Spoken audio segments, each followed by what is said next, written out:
জীবনের এই ৩টি ধাপে দুঃখ করবেন না। প্রথম ধাপ ৫৮ থেকে ৬৫ বছর। কর্মক্ষেত্র থেকে আপনি দূরে সরে যান। আপনার ক্যারিয়ারে যত সফল বা ক্ষমতাবানই হন না কেন, এই সময় আপনাকে একজন সাধারণ ব্যক্তি হিসেবেই দেখা হবে। তাই পুরনো চাকরি বা ব্যবসার মানসিকতা এবং শ্রেষ্ঠত্বের অনুভূতি আঁকড়ে ধরে রাখবেন না।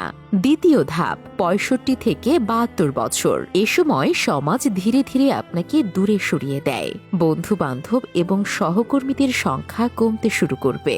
আগের কর্মস্থলে হয়তো খুব কম মানুষই আপনাকে চিনবে। আমি আগে ছিলাম বা আমার এক সময় ছিল, এই কথাগুলো বলার কোনো প্রয়োজন নেই, কারণ তরুণ প্রজন্ম আপনাকে চেনার প্রয়োজন মনে করবে না। এতে আপনি দুঃখ করবেন না। তৃতীয় ধাপ ৭২ থেকে ৭৭ বছর। এই পর্যায়ে পরিবারও আপনাকে ধীরে ধীরে দূরে সরিয়ে দেয়। আপনার সন্তান সন্ততি বা নাতি নাতনি যতই থাকুক, বেশিরভাগ সময় আপনি হয়তো সঙ্গীর সাথে বা একাই থাকবেন। যখন তারা মাঝে মাঝে দেখা করতে আসে, সেটিকে স্নেহের প্রকাশ হিসেবে দেখুন। তারা কম দেখা করার জন্য তাদের দোষারোপ করবেন না, কারণ তারা তাদের জীবনের কাজ নিয়ে ব্যস্ত।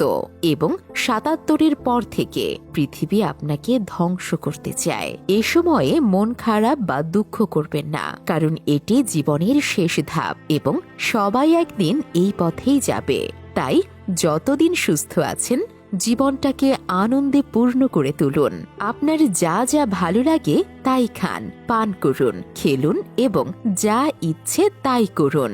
সুখে থাকুন, আনন্দে জীবন কাটান। প্রিয় প্রবীণ নাগরিক বন্ধু ও বোনেরা, আজকের এই ভিডিওর কথাগুলো লেখক অত্যন্ত সুন্দরভাবে লিখেছেন। লেখকের জন্য অনেক ধন্যবাদ এবং অভিনন্দন। ৫৮-র পর বন্ধুদের একটা গ্রুপ তৈরি করুন এবং মাঝে মাঝে নির্দিষ্ট স্থানে নির্দিষ্ট সময়ে মিলিত হন। টেলিফোনের মাধ্যমে সংযোগ বজায় রাখুন।